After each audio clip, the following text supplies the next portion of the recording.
How are you all? I hope you all are fine and healthy. Student, हम chapter 8 discuss कर रहे थे more on email. More on email में हमने पढ़ा ईमेल को ही हम इलेक्ट्रॉनिक मेल बोलते हैं। इलेक्ट्रॉनिक मेल, ईमेल की हेल्प से हम किसी को कोई मैसेज भी भेज सकते हैं और हम जो भी इंफॉर्मेशन चाहें उसे सेंड और रिसीव कर सकते हैं। हम इंफॉर्मेशन को सेंड और रिसीव कर सकते हैं। बस क्या था, हमारे पास जब हम इंफॉर्मेशन सेंड और रिसीव कर रहे हैं हमारे पास वैलिड ईमेल अकाउंट होना चाहिए। वैलिड ईमेल अकाउंट के साथ साथ हमारे पास एड्रेस होना चाहिए रिसीवर का। जो रिसीवर है उसका एड्रेस होना चाहिए और हमारा खुद का वैलिड ईमेल अकाउंट होना चाहिए। एडवांटेज ऑफ ईमेल, ईमेल्स की कुछ एडवांटेज थी जैसे कि fast and take few second to reach its destination. Fast होता है और कुछ ही सेकंड लगते हैं रीच करने में, पकड़ने में उसकी डेस्टिनेशन को। कॉस्ट इफेक्टिव, ये कॉस्ट इफेक्टिव होता है। सेंड कर सकते हैं any number of people at no extra cost, किसी भी नंबर ऑफ पीपल को सेंड कर सकते हैं, कोई एक्स्ट्रा कॉस्ट नहीं होती। मैसेज का जो फ्यू लाइन और थाउजेंड ऑफ लाइन हो सकता है, कॉस्ट सेम होगी। मैसेज हमारा कुछ लाइन्स का भी हो सकता है और थाउजेंड्स ऑफ लाइन का भी हो सकता है, लेकिन कॉस्ट सेम होगी। ऐसा नहीं है कि कॉस्ट ज़्यादा होगी। उसके बाद हमने डिस्कस किए थे ईमेल प्रोग्राम। ईमेल प्रोग्राम जो रजिस्टर किए जाते हैं हिज नेम और other identification with same programme, उसके नाम से और कुछ और अदर आइडेंटिफिकेशन होती हैं सेम प्रोग्राम के अंदर। It is a user who is responsible for the security, ये यूज़र है जो रेस्पॉन्सिबल होगा secure his account and password, उसके अकाउंट और पासवर्ड के लिए। Email program may be free और पेड, ईमेल के प्रोग्राम फ्री भी हो सकते हैं और पेड भी हो सकते हैं। Some of the popular web based email program are, कुछ सब popular web based email program बताए हैं इन्होंने कौन कौन से होते हैं। जो हमारे बहुत ही ज़्यादा पॉपुलर ईमेल के प्रोग्राम हैं वो इन्होंने कुछ डिस्कस किए हैं। वेब बेस, जो वेब पर बेस हैं ईमेल के प्रोग्राम। तो सबसे फर्स्ट कौन सा है, www.gmail.com, www.worldwideweb.gmail.com। जीमेल का पहला प्रोग्राम बताया इन्होंने www वर्ल्ड वाइड वेब। आप सभी को पता है www का, वर्ल्ड वाइड वेब आप सभी ने नाम सुना होगा। उसके बाद सेकंड प्रोग्राम डिस्कस किया है इन्होंने www.yahoo.com, yahoo.com, याहू का जो प्रोग्राम है। पहले जीमेल वाला बताया, फिर याहू का प्रोग्राम बताया। याहू का जो प्रोग्राम होते हैं हमारे वो वाले, वो भी बहुत मोस्ट ही पॉपुलर प्रोग्राम है जो ईमेल के वेब बेस्ड प्रोग्राम है। फिर बताया इन्होंने facebook.com, फेसबुक आप सभी स्टूडेंट फैमिलियर होंगे फेसबुक से। आपकी फैमिली में कोई ना कोई फेसबुक जरूर यूज़ करता होगा, आपके बड़े भाई बहन हैं या फिर आपके फादर या मदर, कोई ना कोई फेसबुक जरूर यूज़ करता होगा। हाँ, तो वो है facebook.com, फेसबुक के जो facebook.com, ये भी किसका प्रोग्राम है, वेब बेस्ड ईमेल प्रोग्राम। उसके बाद है hotmail.com, हॉटमेल के प्रोग्राम्स जो कि आपके घर में अगर आपके बड़े भाई बहन हैं वो यूज करते होंगे हॉटमेल के प्रोग्राम। ये आपने इतना फैमिलियर नहीं है, इतना मतलब आपने नहीं सुना होगा इसका नाम, लेकिन बहुत ही most popular web based email program है। ये भी वेब बेस्ड ईमेल प्रोग्राम है। जैसे गूगल का ये दे दिया इन्होंने जीमेल का, गूगल जब जीमेल पर आप जो प्रोग्राम देखते हैं। याहू का प्रोग्राम ये दे रखा है याहू में। अब इन्होंने दिया है user can change his password but not his account detail, user अपने पासवर्ड को चेंज कर सकता है लेकिन अकाउंट की डिटेल को चेंज नहीं कर सकता है। यूजर ने अपना जो पासवर्ड बनाया है अपने अकाउंट का उसको वो चेंज कर सकता है, बट उसकी डिटेल्स, अकाउंट डिटेल्स को चेंज नहीं कर सकता है। अब है features of email programs. Email programs की कुछ फीचर्स हैं। सबसे फर्स्ट हम डिस्कस करेंगे इनबॉक्स। इनबॉक्स में क्या होता है, a folder that contain all the received message और ईमेल्स। इनबॉक्स में वो एक ऐसा फोल्डर है जो कंटेन करके रखता है जितने भी रिसीव मैसेज करे और मेल्स करे। मतलब आपने कोई मैसेज करा मेरे पास, आप कोई मैसेज करते हैं मेरे पास, वो मैसेज जहाँ पर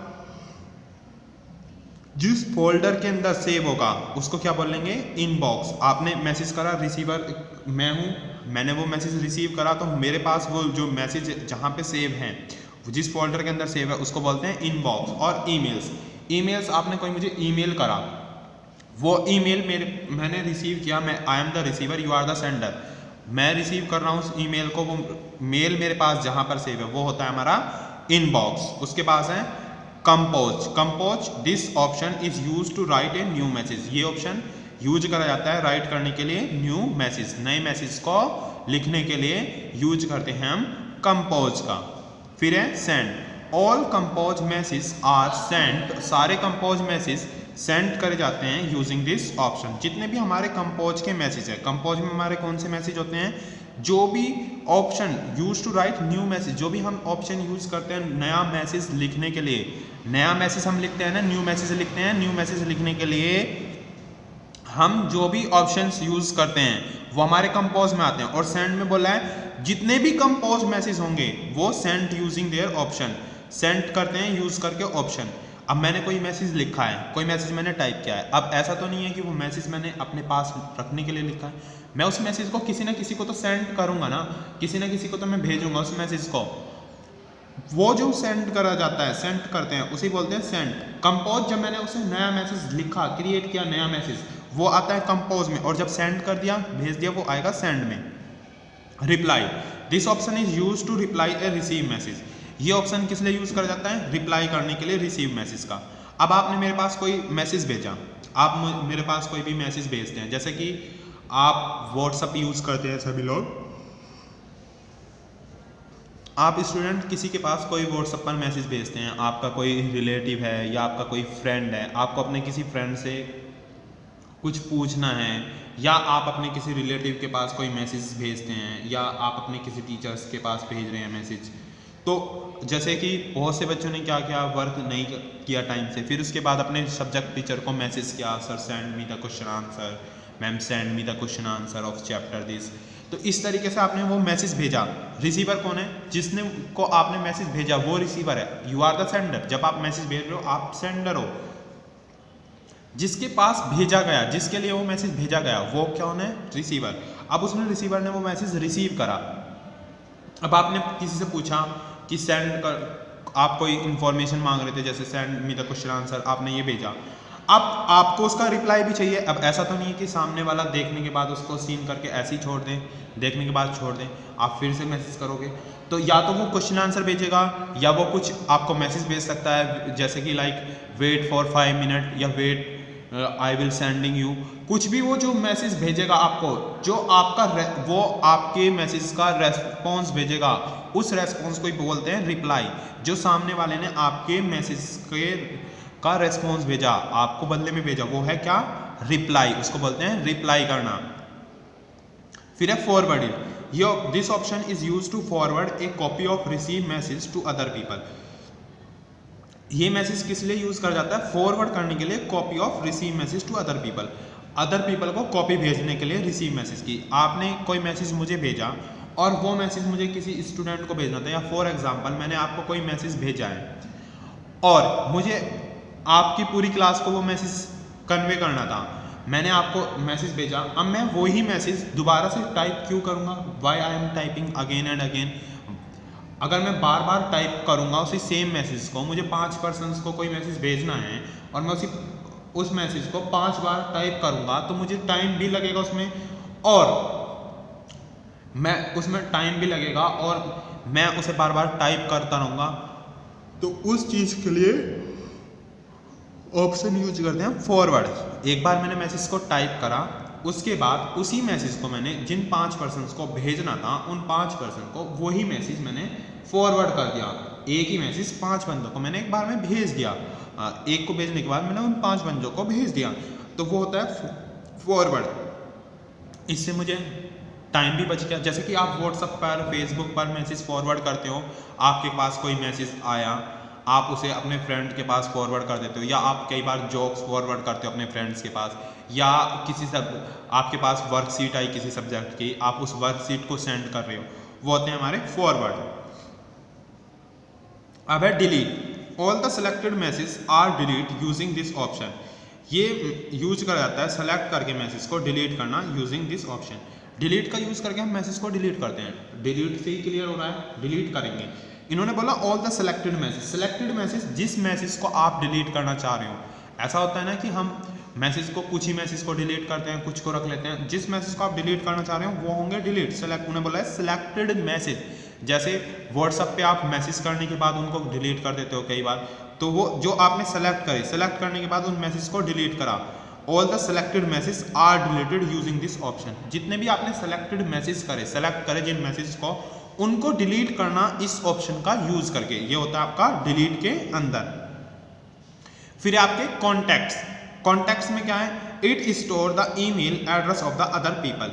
ये स्टोर करके रखता है email address of the other people. Email address store करता है ये अदर पीपल्स का। जैसे कॉन्टैक्ट में आपके पास जो ईमेल एड्रेस है उसको ये स्टोर करके रखेगा। आपके पास ईमेल एड्रेस है, कॉन्टैक्ट में कैसे होता है, आपने किसी को कोई ईमेल करा, अब आप उस मैसेज को डिलीट नहीं करते हैं तो वो आपके पास स्टोर रहेगी वो इंफॉर्मेशन कि आपने किस मेल पर, किसकी आईडी पर वो मैसेज भेजा था, किसकी मेल आईडी थी, किसको भेजा था आपने। इसे बोलते हैं कॉन्टैक्ट। कॉन्टैक्ट में आपके पास स्टोर रहेगा एड्रेस अदर पीपल का, जिस पीपल को आपने मैसेज भेजा उस पीपल का एड्रेस आपके पास सेव रहेगा, स्टोर रहेगा कॉन्टैक्ट्स के अंदर। अब है ईमेल एड्रेस। ईमेल एड्रेस में क्या होगा, Every computer on the internet has its own unique address known as domain name. हर एक कंप्यूटर जो इंटरनेट पर होंगे उसका खुद का यूनिक एड्रेस होगा जिसको बोला जाता है डोमेन नेम। यूनिक एड्रेस, उसका खुद का एड्रेस होगा जिसको बोला जाएगा domain name. For any user on the internet, किसी यूजर के लिए इंटरनेट पर यूजिंग ईमेल सर्विस, यूज करना ईमेल सर्विस को, द ईमेल एड्रेस, जो ईमेल एड्रेस है, become a unique address, email address unique address होगा। इट हैज 3 पार्ट, इसके 3 पार्ट्स होंगे। User name of account holder, user का नाम होगा अकाउंट होल्डर का।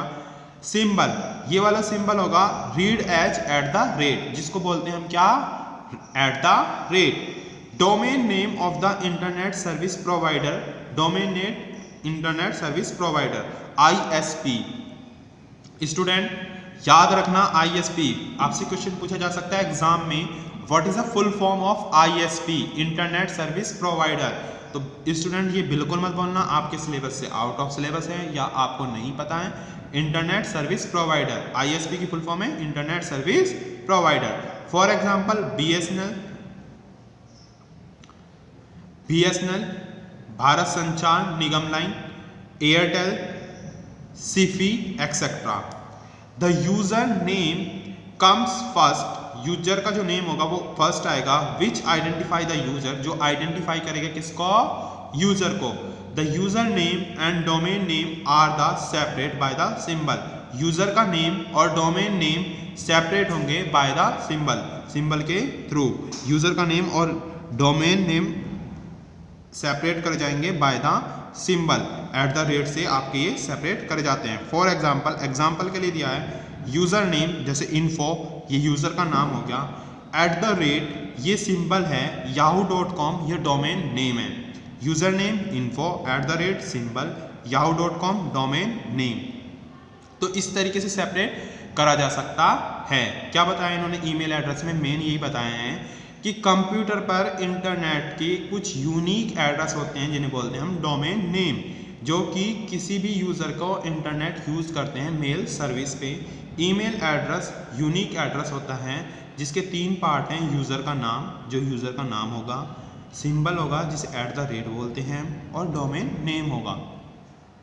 जैसे info at the rate yahoo.com है, इन्फो इसमें यूज़र नेम है, एट द रेट सिंबल है, yahoo.com डोमेन का नेम है।